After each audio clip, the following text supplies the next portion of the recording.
시청자 여러분 안녕하십니까? 우리나라 정치의 고질적인 문제 중 하나가 바로 지역주의입니다. 한 정치학자는 1987년 대통령 선거 이후 한국 정치를 지배해온 것은 단연코 지역주의라고 언급하기도 했는데요. 정치권이 낡은 선거제도를 방치하면서 양당 독점 구도는 더욱 공고해졌고 증오와 대결의 정치가 반복되면서 국민의 정치 혐오는 더욱 깊어지고 있습니다. 지역주의를 타파하고 진정한 정치개혁을 이뤄내기 위해서는 게임의 룰인 선거제도부터 바꿔야 하는 상황인데요. 오늘 시사톡톡에서는 지역주의에 따른 문제점을 살펴보고 정치 발전을 위해서는 선거제도를 어떻게 바꿔야 할지 이야기 나눠보겠습니다. 먼저 오늘 모신 두 분 패널 소개합니다. 임미애 민주당 경북도당 위원장 모셨습니다. 어서 오십시오. 네, 안녕하십니까. 천용길 뉴스민 기자 모셨습니다. 어서 오십시오. 네, 안녕하십니까. 예. 지역주의 참 오래되고 중요한 문제인데요. 지역주의가 의미하는 것이 정말 무엇인지 우리가 먼저 짚어보고 지역주의를 정치권에서는 어떻게 풀어가야 될지 한번 더 얘기를 나눠보겠습니다. 먼저 천 기자 먼저 말씀 주실까요? 지역주의 뭐라고 정의할 수 있을까요? 네, 한국 사회에서 지역주의가 잘 발현되는 공간은 정치 말고는 없습니다. 네. 지역의 이익과 지역의 목소리를 내고 지역의 입장에서 전달하는 것이 지역주의라고 할 수 있는데 네. 사실 그런 측면에서 한국 사회에서는 수도권 중심이다 보니까 지역주의가 없었습니다. 네. 다만 정치에서는 지역주의를 활용한 지역 출신의 정치 엘리트들이 패거리 정치를 하는데 지역주의를 써먹었다. 좀 강하게 이야기하면 이 조폭 정치다. 이 구역은 내 지역 출신이니까 건드리지 마. 이 구역은 저쪽 지역 출신의 구역이니까 건드리지 마. 그러면서 서로 이익을 논아먹는 동안 시민들 입장에서는 다른 목소리를 접할 기회가 없도록 만들었다. 네. 이렇게 정의할 수 있겠습니다. 네. 제가 그 네이버나 내지는 뭐 다른 이제 검색을 해보면은 지역주의에 대해서 이런 표현을 써요. 특정 지역의 이익을 도모하거나 특정 지역의 독자성을 중시하는 정치 형태 네. 이렇게 얘기를 하거든요. 네. 근데 내용만 보면 굉장히 좋은 것 같습니다. 네. 그런데 천 기자님 얘기하신 것처럼 실제로 우리 사회에서 보여주는 지역주의 이것이 정치에서 보여주는 모습은 배타성과 다를 바 없이 작용한 것이 지역주의가 아닌가. 네. 그리고 불합리한 고정관념을 낳게 하는 그런 형태로 작용을 했다. 저는 이렇게 보고 있습니다. 지역주의에 대한 어떤 정치적인 해석이나 정의 같은 경우에는 두 분이 말씀하신 부분들을 상당 부분 현실로 나타나고 있지만 실제로 지역주의라고 하는 것이 의미하는 것은 각 지역이 가지고 있는 그들만의 고유한 특성과 개성, 그다음에 이것들을 그들만의 문화적 자산으로 다양성을 확보하고 이 다양성이 어우러질 때 좀 더 나은 사회가 된다는 걸 만들기 위해서 지역주의라는 게 사실은 권장되기도 하고 그렇죠. 반드시 발현돼야 되는 지점인데 네. 정치에 들어오면 말씀하신 것처럼 이게 이익과 정치적 입장에 따라서 짬짬이로 나눠먹기 위한 슬로건으로 이 작동을 하고 있는 이런 상황인데요. 그래서 지금 지역주의는 오히려 잘 발전되면 반드시 필요한 부분임에도 불구하고 한국 정치의 고질적인 문제가 돼버렸습니다. 이건 정치하시는 분들이 이 지역주의가 변질되고 문제로 드러나는 현장을 제일 많이 보셨을 것 같은데 임미애 위원장 정치하시면서 보시니까 이 지역주의가 어떤 문제를 정치할 때 나타나고 있는 것이라고 아까 말씀 잠깐 주셨습니다만 더 주시면요. 말씀하신 것처럼 지역주의가 제대로 작동하면 다양성이 보장되고 다양성은 곧 다시 말하면 경쟁력으로도 연결될 수 있는데 우리 사회에서 지역주의가 정치에서 보여주는 모습은 저는 한마디로 정리하면 국가 경쟁력을 떨어뜨린다. 네. 저는 이렇게 정리하고 싶습니다. 예를 한번 들어볼까요? 그 천하람 변호사라고 요즘 TV에 패널로 자주 나오시는 분이 계세요. 네. 이분이 전남, 순천, 광양, 구례, 곡성 지역의 국민의힘 지역위원장인데 네. 이분의 출신지가 어딘지 아십니까? 대구 중구 대봉동이에요. 네. 대구에서 태어났고 대구에서 자랐고 대구의 경신고등학교를 나와서 고려대학교를 갔고요. 결혼을 하면서 처갓집이 순천이었고 그래서 순천에 자리를 잡아서 변호사 활동을 하고 이 젊은 사람이 이제 만 36살밖에 안 된 젊은 사람이 자신의 재능을 가지고 국민들의 삶을 조금 더 편안하게 하는데 기여하고 싶다라는 생각을 가지고 정치를 하겠다라고 선언을 했을 때 국민의힘이라는 정당을 선택했단 말이에요. 그런데 이분이 우리가 짐작하는 대로 선택을 받지 못합니다. 굉장히 험난한 길이 예고되고 있는 거죠. 네가 젊은 사람이 정치를 하려고 하는데 너는 국민의힘을 전남에서 할 것이 아니라 네가 정치를 하고 싶으면 민주당으로 해야 돼. 아니면 네가 정치하려면 대구로 지역을 옮겨야 돼라고 얘기를 한다면 이게 우리 세대에서는 이게 통용되었을지 모르겠지만 네. 젊은 세대에서 이게 가당키나 한 소린가라는 생각을 하게 됩니다. 그래서 네. 저는 지금 이런 지역주의가 정치에서 보여주는 모습은 마치 젊고 능력 있고 경쟁력 있는 젊은 사람이 정치에 뛰어들려고 할 때 지역을 따지고 출신을 따지고 하는 것, 이것은 국가 경쟁력을 떨어뜨리는 그런 지름길 아니냐 이렇게 생각을 하고 네. 있습니다. 대부분 다 동의하지만 동의 못하시는 부분들도 있을 것 같아요. 예를 들면 임미 위원장 말씀하신 내용 중에 젊은 사람들은 당연히 진보일 것이라는 부분에 많은 현실적인 내용들은 아니지 않을까 싶은데요. 아니, 그건 아니고 네. 호남에서 너는 국민의힘을 선택했으니 정치를 하려면 영남에 가야 되는 거지 호남에선 정치를 하면 안 된다라는 네. 게 지금 우리 지역주의가 보여주는 모습이거든요. 그 현상 자체가 네. 왜 너는 대구 출신인데 중요한 것은 나이도 젊고 대구 출신인데 정치를 시작하는 사람이 왜 우리 지역에 와서 국민의힘이냐? 이러냐 국민의힘인 것은 어쩌면 대구에서 하면 당연한 말인데 네. 호남에서 호남에서는 그게 안 국민의힘으로 받아들여지죠. 네. 네. 자 그러면 이런 어떤 이 지역주의가 정치 말고도 정 기자 우리 사회 전체에 어떤 영향을 미치고 있다고 보십니까? 네, 우리 얼마 전에 있었던 지방선거를 떠올려 보면 우리 시민들의 투표권이 제약당하는 상황이 있었습니다. 무투표 당선자를 속출시킨 무투표 당선자 상당수는 호남과 영남, 대구 경북에서 많이 나왔는데 시민 입장에서 정치에 대해서 어차피 나는 이 사람 뽑지도 못하는데 관심에서 멀어지게 만듭니다. 그러면 이렇게 뽑힌 지방 의원들이 시민들의 눈치를 볼 일이 없습니다. 네. 이런 부작용부터 시작해서 어떤 현안이 생겼을 때 이 경쟁을 제대로 하지 못한 가운데 선출된 대표자가 있게 되면 이들이 중앙무대, 중앙정계에 가서도 목소리를 제대로 못 냅니다. 우리 시민 입장에서 보면 아니 이 부분은 우리 대구와 경북 지역 입장에서 꼭 필요한 사업인데 우리 지역의 국회의원들은 중앙무대에서 목소리를 내지 못합니다. 왜냐? 소속된 정당이 하나이기 때문에 이 당의 입장과 반하게 되면 목소리를 내기 어려워집니다. 결국 이 피해가 고스란히 시민들한테 돌아오게 되고 시민들 입장에서는 정치는 우리와 관계없는 것. 그러는 동안 정치인들의 이권을 지키기는 감시의 대상에서도 벗어나기 때문에 결국 이 시민의 삶에 고스란히 피해를 입을 수밖에 없는 거죠. 네. 지금 말씀하신 내용에 조금 더 보태자면 지금의 제도로 기초의원 선거제도가 이루어진 게 벌써 5번이 진행이 됐거든요. 네. 이 5번의 선거가 진행되는 동안에 찾아보니까 경북의 울릉, 예천, 청도, 고령, 성주, 칠곡, 군위, 청송, 영양, 영덕 이 10군데에서는 한 번도 비례대표 후보의 투표용지에 투표를 해본 적이 없어요. 주민들이. 네. 이 전국적으로 따지면 약 72만 명의 유권자 수가 지금 제도 하에서 치러지는 선거제도에 선거를 해본 경험이 없는 사람들이에요. 이게 정상적이냐는 거죠. 네.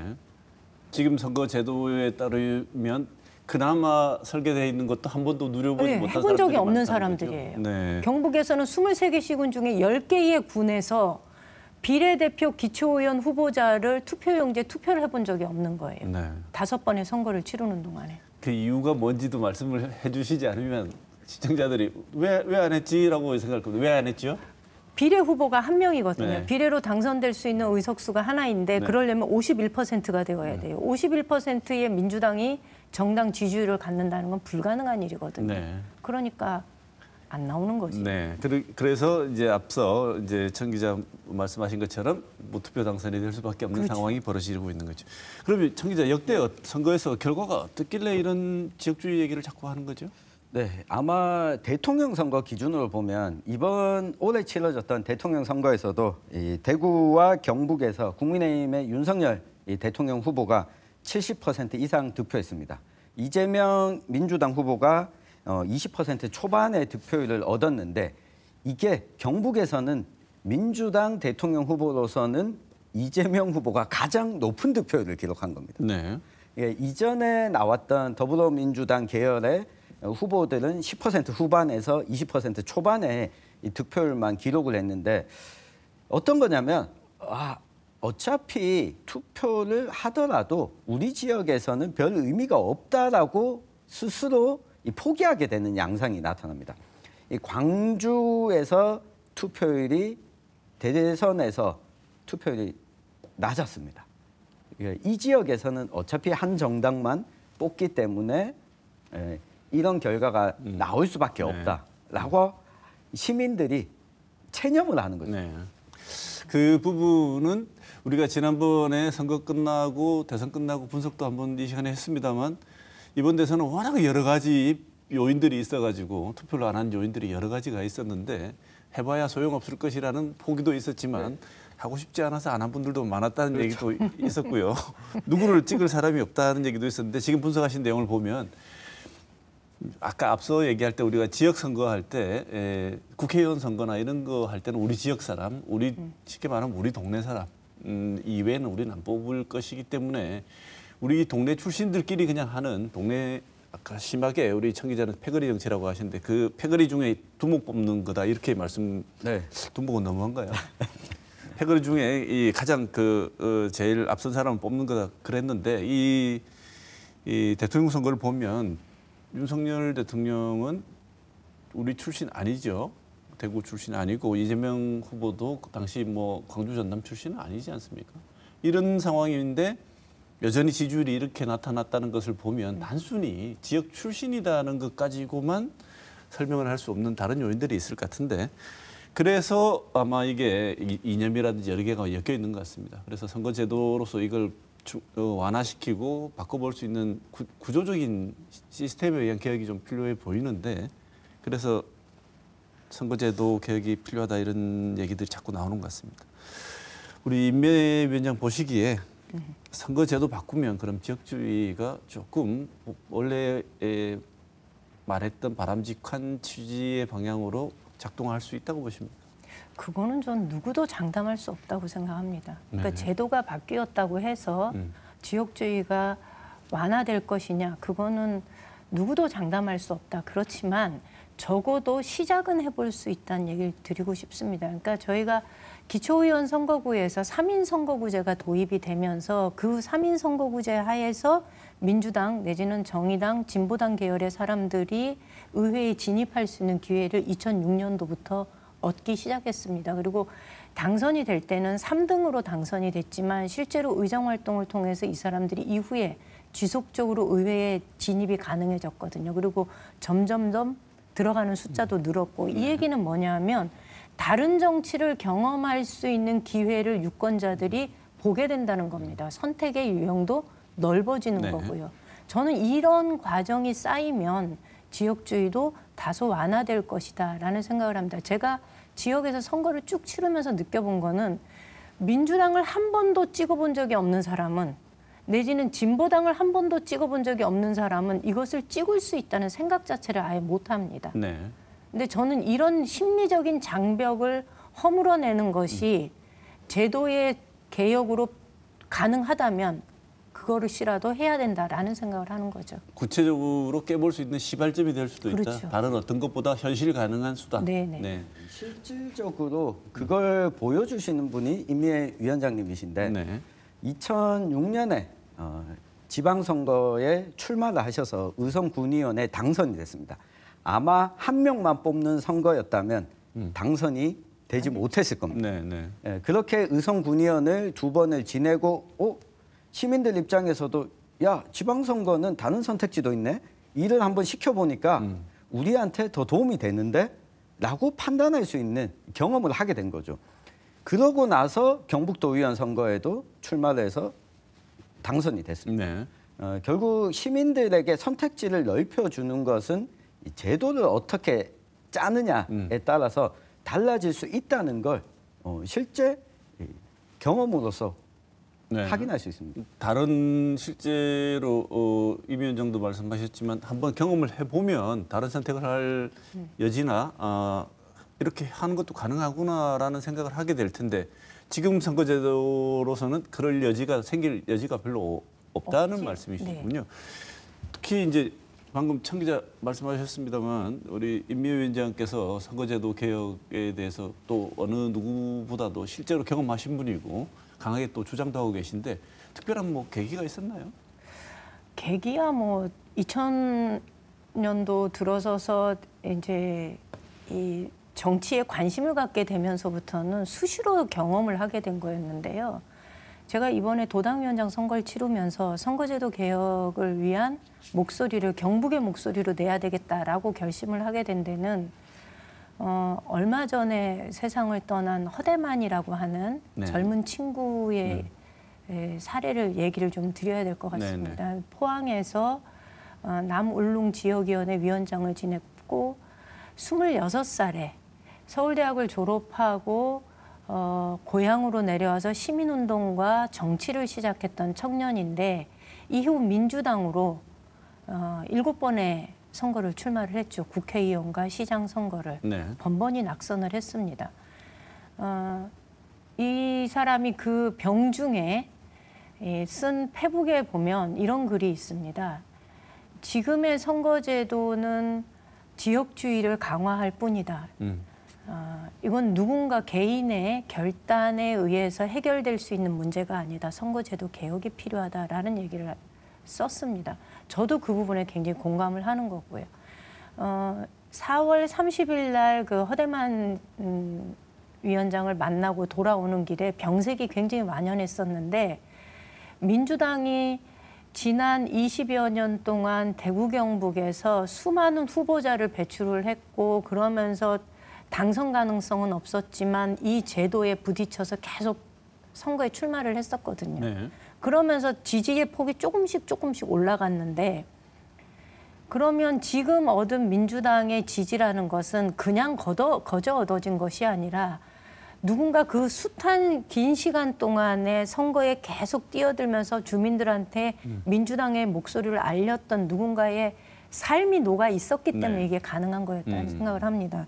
저는 더 이상 이런 안타까운 삶은 우리 정치사에서 나와서는 안 된다고 생각을 합니다. 네. 그 사람의 능력으로 인정받고 주민들을 위해서 봉사할 수 있는 기회는 열려 있어야 된다는 네. 거죠. 근데 그 기회 자체가 폐쇄된다면, 봉쇄된다면 이거는 정상적인 민주주의 사회가 아니다라는 생각을 하게 되는 겁니다. 네. 지금 말씀 주셨습니다만 앞서 얘기했던 그 천하람 당협위원장의 그림자가 고 허대만 경북도당 위원장이 지나간 길에 오버랩이 자꾸 돼서 이제 더 이상 이런 일이 반복돼서는 안 되겠다는 그렇죠. 생각이 자꾸 이런 드시는군요. 정치 시스템은 저희 세대에서 좀 마무리가 되어야지. 네. 사실은 지역주의하고 맞서 싸운 역사는 참으로 오래되고 가장 그 강렬하게 싸웠던 인상을 남긴 사람은 고 노무현 대통령 아니겠습니까? 네. 그래서 이분이 심지어 대통령 재임 시절에 권력 절반을 내주고서라도 지금 당장 권력을 내주더라도 우리 국가의 미래를 위해서는 이 기본적인 시스템을 바꿔놓지 않으면 나라가 이 정치가 제대로 성숙되지 않는다고 얘기를 하고 바꾸려고 했었습니다. 그 정신을 잘 이어받고 있다고 항상 주장하는 게 민주당 아니겠습니까? 저는 그에 그런데 동의하지 않습니다. 동의하지 않으시죠?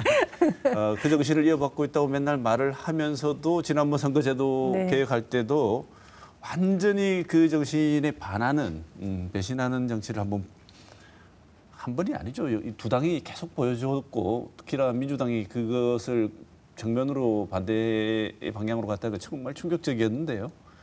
청 기자 보시기에 선거제도 개혁, 만약에 지역주의를 타파하기 위해서 선거제도를 개혁한다면 핵심이 뭐라고 생각하십니까? 핵심은 경쟁의 발판을 마련하는 겁니다. 이 국회의원 선거제도가 한 명만 뽑는 소선거구 제도로 실시되다 보니까 이 대구 경북 지역의 25명의 국회의원 가운데 이 국민의힘의 이 득표율만 보면 약 70% 정도입니다. 그런데 의석의 100%를 가지고 가고 네. 이 국회의원 의석을 100% 가져가면 지방선거에도 영향을 미칩니다. 네. 여기서는 국민의힘 공천을 받아야지만 내가 정치에 입문할 수 있어라고 생각하다 보니까 이 가치와 이념에 동의해서라기보다는 내가 정치 활동을 하기 위해서는 이 당만 선택하는 거죠. 그렇게 되면 민주당이나 다른 정당을 선택하는 정치 신인들이 나오지 않게 되면서 경쟁력 차이가 나게 됩니다.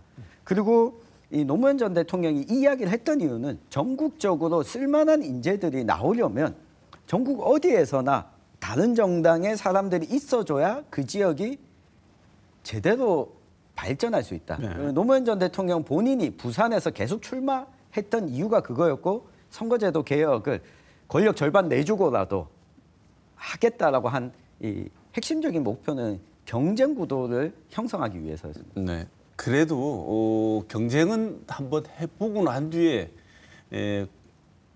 지역에 있는 사람들이 지역의 사정을 잘 알고 그동안 고민을 더 했다면 그 지역 사람이 선택받는 게 지역 출신이 선택받는다고 야단 맞을 일은 아니잖아요. 네. 그런데 경쟁 자체가 아예 안 되는 게 문제인데. 근데 이게 지역 출신이 선택받는 것도 아니에요. 네. 그러니까 제가 서울에서 긴 시간 한 28년을 살고 경북에 내려와서 살면서 2004년도에 열린우리당으로 남편이 출마를 하면서 그때 느꼈던 민주당에 대한 심리적인 벽이 야 이거는 만리장성보다 높고 견고하구나라는 생각을 한 거예요. 네. 이 정도일 거라는 생각을 안 한 거죠. 네. 그러니까 서울에서 살았던 제 개인적인 경험으로는 그저 민주당과 국민의힘은 서로 다른 가치와 노선을 가지고 경쟁하는 정치 집단이었고 두 당을 봤을 때 저는 훨씬 더 민주당의 가치와 노선에 동조하는 편이었고 그래서 제가 선택한 당이었는데 이것이 여기서는 이 국민의힘과는 주민들이 정당 일체감을 느끼는 거예요. 여기 소속이면 어떤 사람이 나와도 그 사람의 지역이 서울이든 북한이든 그래서 탈북민이든 이주 여성이든 아무 상관이 없는 거예요. 네. 정당 일체감을 느낀다는 거죠. 반면에 이 지역에서 수십 년을 같이 먹고 자고 뒹굴었던 우리 지역 사람이 나온다 하더라도 그 사람이 민주당이라면 일체감을 느끼지 못하는 거죠. 이건 비정상이라는 거예요. 네. 이건 지역주의도 아니라는 거죠. 네. 이 비정상적인 상황을 바꾸기 위해서 그동안 정치개혁에 관한 많은 법들을 했는데 아까 우리 미 위원장께서는 민주당 경북도당 위원장이신데도 민주당이 이 지역주의를 없애기 위한 선거개혁에 대한 얘기는 별로 진지하게 절실하지 않았다는 평가를 하고 계신 것 같아요. 네. 그래서 이번에 아까 허대만 민주당 경북도당 위원장의 취지 말씀하신 정치력의 의미를 살린 어떻게 보면 거기서 출발한 법이 발의가 되지 않았습니까? 일명 허대만법이라고 하는 공직선거법 개정안이 9월 1일 날 발의됐다고 하는데요. 김두관 의원 대표 발의로 발의가 되었는데 그렇다면 이 허대만법이라는 것이 대략적인 내용이 어떤 건지도 좀 설명을 해 주시고요.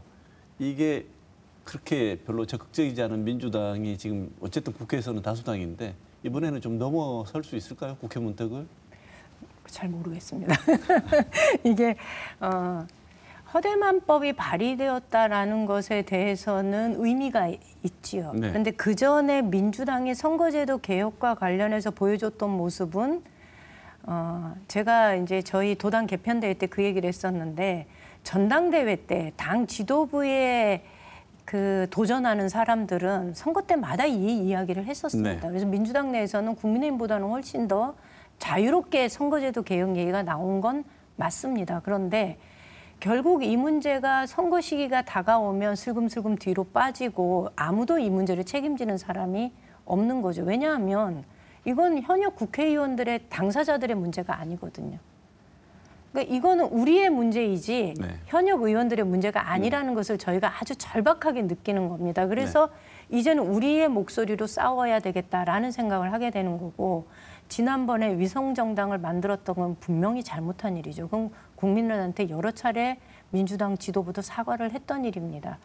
다시는 이런 일이 없어야 될 거라고 생각을 하고, 그리고 9월 1일 날 허대만법이 발의가 되었는데 저도 내용을 읽어보면서 그 취지에는 공감을 하나 여전히 많은 부분에서 미흡하다. 그리고 이거는 손을 보아야 되겠구나. 이거는 어쩌면 선거제도에 관한 논의를 시작한다. 쟁점을 던진다라는 측면에서 의미가 있는 네. 발의안이다라는 정도로 생각을 합니다. 여기에 보면 권역을 전국의 비례대표를 뽑는데 권역을 6개 권역으로 나누어서 6개 권역에서 선출직 국회의원 수에 비례해서 비례대표를 뽑을 수 있도록, 그렇게 하면 4명에서 5명 정도가 대구 경북 권역에서는 비례대표로 나올 수 있도록 네. 이렇게 되어 있는 내용입니다. 네. 근데 아주 디테일한 측면에서는 여러 가지 면에서 손을 좀 봐야 되는 거죠. 네. 오늘 이런 얘기를 나누는 순간에 굉장히 중요하다고 생각이 드는 게, 선거철을 임박해서 이런 얘기 해봐야 이제 법을 개정하기에는 시간이 촉박하다. 그래서 이번에는 맞아요. 그냥 그냥 기존 제도대로 하자. 그리고 다음에 새 의회가 꾸려지면, 국회가 꾸려지면 그때 논의하자. 그런데 또 관심이 없다가 계속 반복되는 거죠. 왜 이럴까요? 뭐 결정적인 이유는 이 제도에서 경쟁을 하게 되는 사람들이 제도를 손보기 때문에 벌어지는 일입니다. 네. 중앙선거관리위원회에서 여러 가지 방안들을 이렇게 공고를 했습니다. 그중에 나왔던 게 이번에 허대만법에 발의됐던 권역별 비례대표제도 나왔었고, 중대선거구제를 도입하는 것도 나왔고, 연동형 비례대표제를 도입하는 방안도 여러 가지 모형이 나왔습니다. 그런데 우리 교수님께서 이야기하신 것처럼 핵심은 이번에 허대만법에서도 권역별 비례대표 제도의 의석은 기존의 47석인 비례대표제를 가지고 권역을 나눈다. 지역구 국회의원들은 건드리지 않는 겁니다. 그러다 보니까 지역구 국회의원들은 자기 이익을 침해하지 않는 선에서는 동의를 하게 되기 때문에 법안은 발의됐지만, 이 자기 이익이 조금이라도 침해될 것 같으면 논의가 진척이 되지 않는 거고요. 네.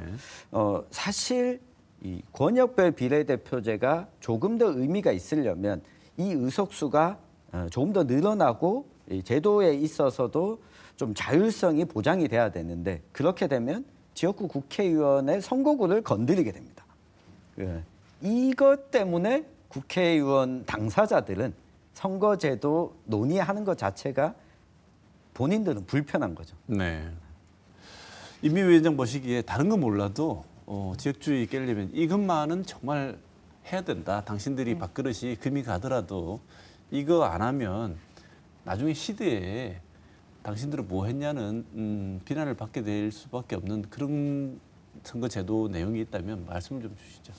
저는 중대선거구제를 도입하자라는 주장을 하는 사람 중에 하나입니다. 네. 우리가 기초의회 선거구제가 지금 중대선거구제로 진행이 되지 않습니까? 네. 그래서 애초에 취지는 3인에서 4인 정도를 뽑는 거였는데, 선거 비용의 문제를 가지고 너무 많이 든다. 지역구가 넓어지니까 비용이 너무 많이 든다. 이렇게 해서 이게 점점점 줄어들다 보니까 2인에서 3인 정도로 되어 있단 말입니다. 네. 3인 정도만 뽑아도 그래도 조금 다양한 목소리가 의회에 들어갈 수 있는 네. 기회가 보장이 되거든요. 저는 국회의원도 중대선거구제로 뽑아야 된다라는 생각을 합니다. 이미 많은 사람들이 중대선거구제로 뽑았을 때 지역의 대표성에 문제 제기를 하는데, 이미 경북 같은 경우에는, 그리고 호남 같은 경우에, 지방의 경우는 지역의 대표성을 가진 국회의원 저는 없다고 봅니다. 네. 의성만 해도 군위, 의성, 청송, 영덕 이 4개 선거구에서 한 사람이 나오는데 인구가 많은 쪽에서 나올 수밖에 없습니다. 이 사람들 중에 뽑힌 한 사람이 어느 지역을 대표한다고 얘기할 수 있겠습니까? 그런 측면에서 본다면 오히려 이 골목 정치를 하는 사람이 아니지 않습니까? 네. 국회의원은 네. 국가를 놓고서 정치를 하는 사람이라면 선거구 전체를 넓혀서 2인에서 3인 정도를 뽑는 중대선거구제를 가는 것이 훨씬 더 이게 철학에 맞는 것이다 네. 이렇게 생각하고 있습니다. 가장 현실적인 방안으로 중대선거구제만 도입이 되더라도 네. 지금 구도는 깨질 수 있는 그렇죠. 일단 그러니까 예를 들면 노원구는 서울의 노원구는 국회의원이 4명입니다. 네. 그 노원구 안에 네. 인구에 비례해서 뽑다 보니 경북은 그렇지 않은 거죠. 구미만 해도 구미 갑을 해서 2명을 뽑습니다. 포항도 2명을 뽑습니다. 그런데 4개의 군이 합쳐져서 1명을 뽑는 방식이거든요. 네. 그러지 말고 좀 합쳐서 구미나 김천을 합쳐서 3명을 뽑자라고 하면 전체 의석수에는 변화가 없지 않습니까? 네. 네, 선거구는 하나로 합쳐지지만 네, 이렇게 바꾸자는 거죠. 네, 그것만 해도 어쩌면 현실적으로 새로운 변화를 불러올 수 있는 가능성이 열린다. 왜냐하면 이미 이 지방의회 선거나 지방의원 선거할 때는 해봤으니까 네. 해봤을 때 다른 효과를 실제로 발휘한 걸 봤으니까 이것도 국회의원 선거에서도 이런 게 필요하다. 청 기자는 또 어떤 게 필요하다 보십니까? 네, 결국 이 지역주의를 깨고 경쟁을 시키는 게 목적이라면 여러 가지 제도 설계가 가능한데요. 일례로 많이 언급됐던 석패율 제도가 있습니다. 네. 2년 전 국회의원 선거를 예시로 들면 이 김부겸 전 총리가 대구 수성갑에서 낙선을 했습니다. 네. 그렇지만 대구 지역에서는 가장 높은 득표율을 얻었거든요. 네. 거의 40% 가까운 득표율을 얻었고 지지자가 있었지만 국회에 진입을 못했습니다. 현재 한국 사회의 이 선거제도 하에서는 지역구 후보자의 경우에는 비례대표 후보 명부에 이름을 올릴 수가 없습니다. 네. 석패율제를 도입한다고 하면 일본처럼 지역구 후보에 출마했지만 비례대표 명부에도 이름을 올립니다. 이 가운데 가장 높은 득표율을 기록한 사람은 이 구제해주는 제도가 석패율 제도인데 다만 우려가 되는 부분은 경쟁이 치열한 수도권에서 이 석패율제의 혜택을 보는 사람이 많을 것이기 때문에 제도를 설계할 때는 지역별로 이 석패율제를 도입하는 방안도 검토해 볼 수가 있고 또 한편으로는 지금 권역별 비례대표제가 나온 거는 사실 권역별로 하게 되면 이거는 지역 대표성을 어느 정도 부여하겠다는 겁니다. 네. 이거는 사실상 직능 대표성을 가지는 비례대표라기보다는 권역에 대한 대선거구제에 가깝습니다. 네. 그렇다면 이번에 허대만법이 발의가 됐다면 다음번에는 대구에 12개 지역구가 있는데 여기에다 비례대표 의석까지 더하면 14개로 전면 비례대표제로 뽑자. 사실상 이게 대선거구제와 별반 다를 게 없는 것 아니냐. 이런 안도 여러 가지 방안을 검토해 볼 수가 있습니다. 14명을 뽑는다고 치면 정당마다 추천을 14명씩 한 가운데 그중에 순위를 매기다 보면 국민의힘 당선자도 나오고 민주당 당선자도 나오고 정의당 당선자도 나올 수가 있는 거죠.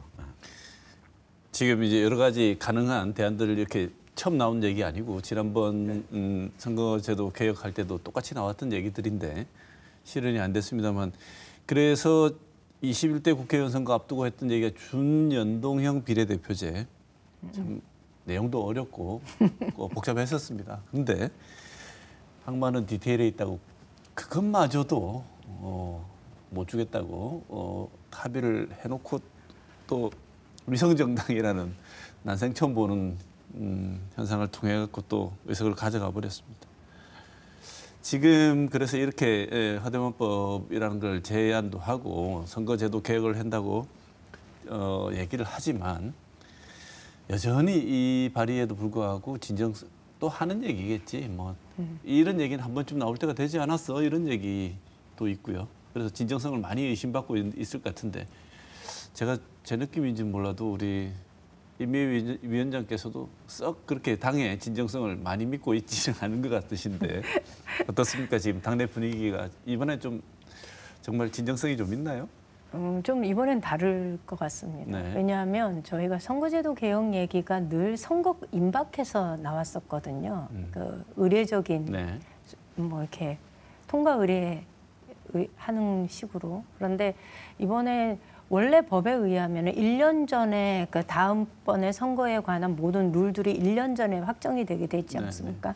한 번도 이게 지켜진 적이 없잖아요. 근데 저희가 지속적으로 이 문제를 경북의 목소리로 냈었고 이번에 영남 5개 시도당 위원장들이 모여서 각 시도당에 정개특위 위원장을 뽑았어요. 네. 그래서 저희가 10월 5일 날 토론회를 시작으로 해서 이후에 지속적으로 이제 싸울 수 있는 로드맵들을 가지고 있거든요. 네. 이번에는 그냥 넘어가지 못할 것이다라는 생각을 가지고 있고 넘어가지 않도록 하겠다라는 각오를 가지고 있습니다. 그래서 저는 다를 거다 네. 이렇게 믿습니다. 이번엔. 지금 그렇다면 민주당만 해서 될 일도 아니고요. 그렇죠. 우리 지역의 국민의힘 내부와도 이런 이 선거개혁 문제를 두고서 협조나 소통이 있나요? 지금 지역의 국민의힘과의 소통은 지금은 없는 상황입니다. 네. 저희가 아직 이 당내에서의 입장이 정리되어 있지 않은 상황이어서 당내에서 공론화하는 과정을 지금 거치고 있고요. 네. 그런데 이미 여러 차례 제가 호남에 있는 국민의힘과는 연대를 하겠다라고 얘기를 했고 네. 호남에서도 그런 움직임들이 좀 있습니다. 네. 그래서 연대를 할 계획입니다.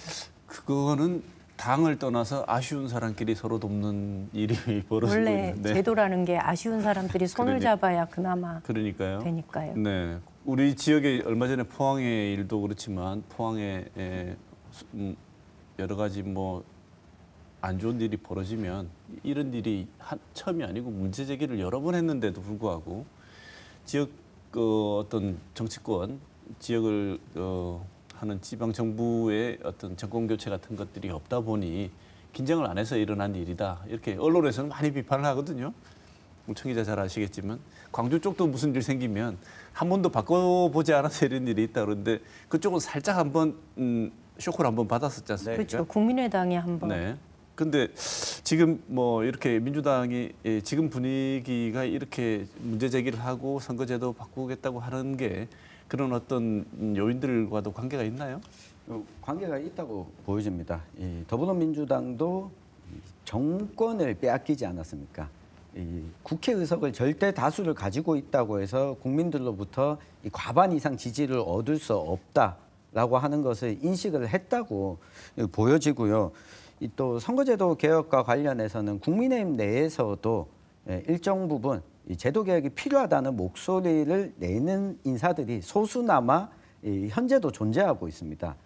다만 우려가 되는 것은 그동안 선거제도 개혁을 하자고 주장해왔던 정의당 입장에서 이번에 낸 허대만법은 정의당의 주장과는 정면으로 또 배치되다 보니까 여러 가지 법안들이 좀 나와서 이게 논의하는 장이 만들어져야 될 것 같습니다. 가령 이 준연동형 비례대표제, 전국 단위 비례대표제를 포기하고 권역별로 의석수는 그대로 두고 나누게 되면 이 정의당과 진보정당 입장에서는 받지 않을 아니거든요. 이 논의는 앞으로 좀 지속해서 관심을 가져야 될 것 같아요. 네, 지금 말씀하셨지만 그러면 임의회 위원장 보시기에 민주당만으로는 이번 아무리 좋은 안이 나와도 단독으로 통과시키는 거 어렵죠? 어렵죠. 네. 네, 그래서 선거법이라는 거는 여야가 합의가 되어야 되는 법이어서요. 네. 그리고 뭐 절대 다수당이긴 하지만 지난번 180여석이 잘해서 받은 의석수가 아니지 않습니까? 네. 그걸 이제 바로 정권 교체가 되면서 실감하고 이제 그래서 무리하게 우리 생각만 해서는 안 되겠다는 생각도 물론 하고 계실 것 같은데 다른 당은 지금 이 제안에 대해서 어떤 반응을 보이고 있다고 보십니까? 네, 앞서 뭐 언급했지만 정의당 같은 경우에는 이 허대만법에 발의된 내용만 보면 이 전면적으로 반대되는 입장이고요. 이 국민의힘은 공식적인 논의를 하고 있지 않습니다. 그렇다면 이 각각의 정당들이 요구하는 필요로 하는 공직선거법 개정안을 좀 내라고 저는 촉구할 필요가 있다고 보여지거든요. 왜냐하면 위성정당 사태로 끝이 났던 준연동형 비례대표제는 어떤 방식으로든 손을 볼 필요가 있다는 데는 모든 정당들이 동의하고 있습니다. 그러면 각 정당들이 가지고 있는 입장이 뭔지 패를 다 까놓고 우리가 계산을 하고 정리를 해야 되는데 지금 더불어민주당만 카드를 내려놨습니다. 그러면 다른 정당들도 이제 안을 내어놓고 이야기가 돼야 되지 않을까.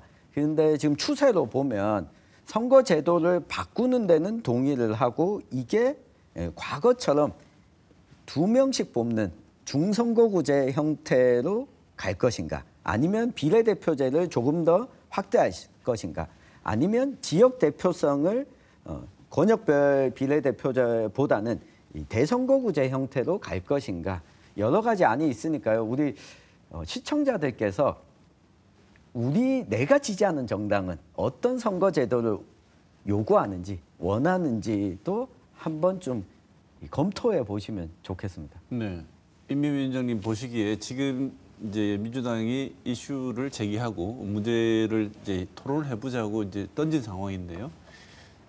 다음 선거 일정에 비추어 봐서 이게 결코 빠른 시간이라고는 볼 수 없는 상황 아니겠습니까? 그렇죠. 지금 바쁘게 움직여야 되는 상황입니다. 네, 지금 아주 적극적으로 이걸 이슈화시키고 문제가 되고 토론을 해야 되는데 그래도 사실은 시간이 많지 않지 않습니까? 네. 그런데 이제 민주당이 시작을 했고 정 기자 말씀하신 것처럼 다른 당들은 구체적인 안을 제시하고 있지 않은데 최소한 다른 것은 차치한다 하더라도 지금 선거 구조에서 이제 아까 임미 위원장께서는 다른 목소리를 낼 수 있는 어떤 창구, 계기를 만들기 위해서는 선거구제를 손을 봐야 된다고 이렇게 얘기를 하셨는데 다른 입장들을 수렴하는 토론회를 10월 달에 여신다고 하셨죠? 예, 10월 5일 날. 예, 이게 당의 공식적인 어떤 일정입니까? 아니면 급한 사람들이 좀 해보자고 문제 제기를 하는 수준입니까? 원래 일이 되려면 급한 사람이 먼저 해야 됩니다. 그래서 10월 5일 날 토론회는 영남권의 5개 시도당에서 중심이 돼서 하는 겁니다. 네, 지금 이 승자 독식 구조 깨야 된다고 정 기자 말씀하셨는데 이 승자 독식 구조를 깨겠다는 이 취지와 선거제도의 구체적인 내용이 꼭 보합이 돼야 될 텐데요. 굉장히 불안하신 것 같아요. 왜냐하면 이런 주제로 토론만 해도 제 기억에도 많이 한 것 같습니다. 네, 많이 했는데 항상 우리가 이 토론 끝에 가지고 있게 되는 마음은 전혀 신경을 안 쓴다는 거죠.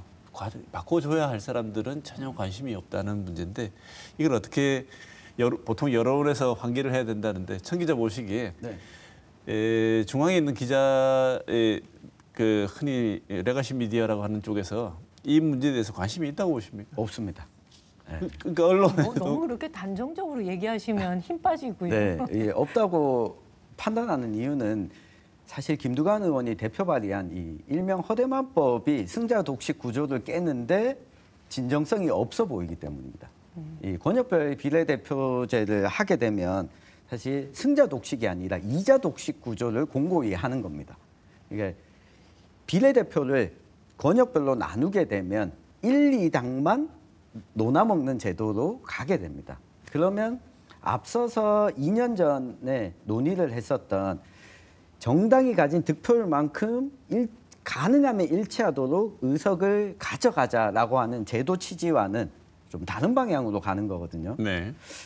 그렇다 보니까 이 법안이 발의가 됐음에도 불구하고 이 레거시 미디어에서 특별히 관심을 가지지 않는 이유인 거죠. 어떤 의미에서는 지금 제대로만 시행된다면 준연동형 비례제도보다도 후퇴하는 그렇습니다. 다른 목소리를 수용하는 저 데는. 의견에 저도 동의를 하고요.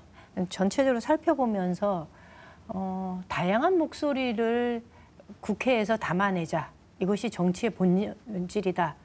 라는 취지로 보면 많이 부족합니다. 현대 사회는 진짜 요구가 다양하고 세상은 빠르게 변화하는데 정치는 가장 느리게 움직이고 다양한 목소리를 받아내지 못하는 구조지 않습니까? 그래서 젊은 사람들 얘기로는 정치가 가장 후졌다라는 얘기를 하는데 사실이지 않습니까? 그러다 보니 그러면 이 지금 발의된 법안도 그 문제점들을 충분히 반영한 것이냐 보면 그렇지는 않습니다. 이거는 토론회 때 저희가 여러 차례 얘기를 했습니다. 이 법안이 안고 있는 문제가 좀 있다. 이것은 토론회를 통해서 우리가 좀 보완해 나가자는 얘기를 했습니다. 네. 자, 시간이 다 돼서 끝으로 짧게 우리가 국회의원 선거 얘기를 했는데요. 우리 지역 지방의회도 굉장히 사실은 중요하지 않습니까? 지방 권력을 견제하는 네. 데 있어서.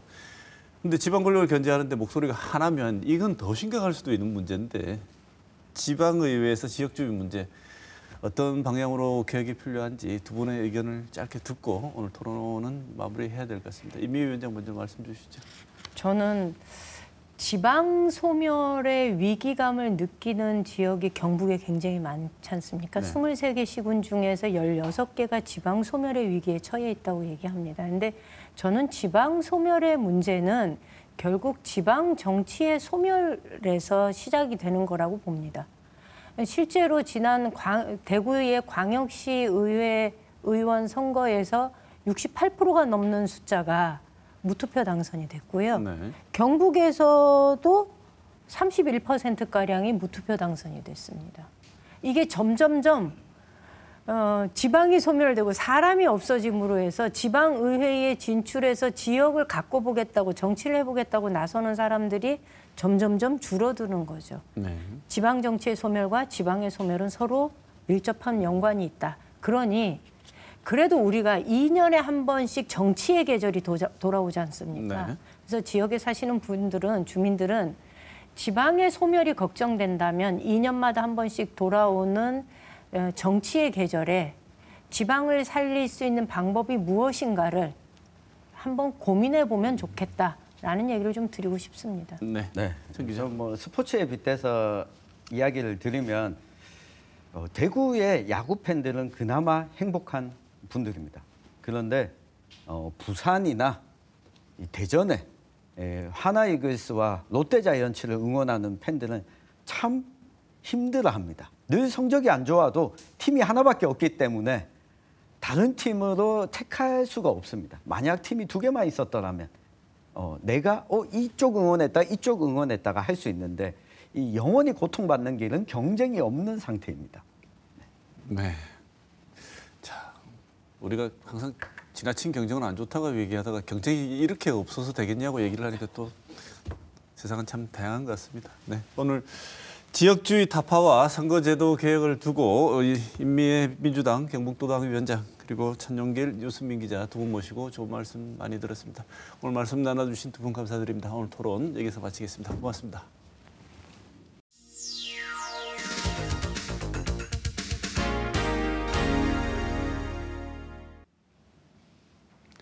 드라마 오징어 게임이 에미상에서 좋은 성적을 거두었습니다. 기생충에 이어 우리 문화적 역량을 다시 한번 인정받은 일입니다. BTS와 우리 영화 드라마가 세계를 물들이는 풍경은 잠옷 아름답고 자부심을 느끼게 합니다. 하지만 기생충과 오징어 게임에서 다루고 있던 우리 사회의 상처는 무척이나 우리를 아프게 합니다. 전 세계의 경제적 상황은 점점 더 앞을 내다볼 수 없는 상황으로 치닫고 있고 우리 경제의 앞날은 계속 위기 경고를 보내고 있습니다. 문을 닫을 수밖에 없는 자영업자들과 치솟는 이자와 물가에 한숨 쉬는 사람들의 모습은 기생충과 오징어 게임 속의 현실과 다르지 않습니다. 영화와 드라마 수상이 보여준 아름답고 자랑스러운 풍경을 보며 한편으로는 그 작품들이 그려낸 우리 사회의 상처가 요즘 더 뚜렷하게 보여 서글퍼집니다.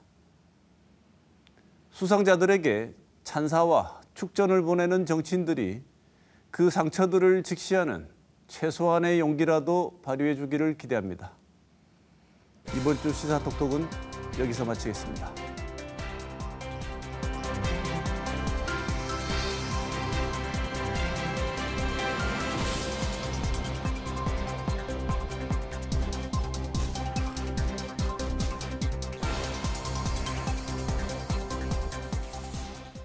만나면 좋은 친구 MBC